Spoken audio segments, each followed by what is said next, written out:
স্বাগত ডিবিসি সংবাদে। আপনাদের সাথে আছি তাসনুভা তন্নি। শুরুতেই জানাবো আকিজ বশির গ্লাস সংবাদ শিরোনাম। বিনে পয়সায় গুলশানে ফ্ল্যাট নিয়ে দুর্নীতির মামলায় ফাঁসলেন টিউলিপ। প্লট জালিয়াতি মামলায় শেখ হাসিনা জয়সহ 29 জনের বিরুদ্ধে পরোয়ানা।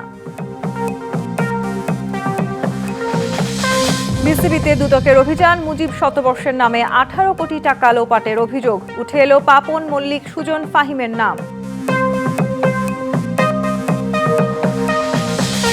পাবনায় আদালতের এজলাসে পুলিশকে মারল বিএনপি কর্মীরা। বগুড়ায় আদালতের হাজতখানায় আসামিদের হামলার শিকার আওয়ামী লীগ নেতা।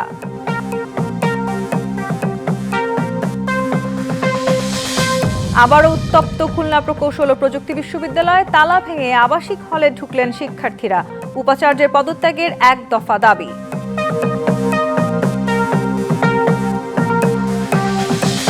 সয়াবিন তেলের দাম এক ধাক্কায় লিটারে বাড়ল 14 টাকা। আজ থেকেই কার্যকর। অসন্তুষ্ট ভোক্তা আন্তর্জাতিক বাজারের সাথে সমন্বয়ের অজুহাত।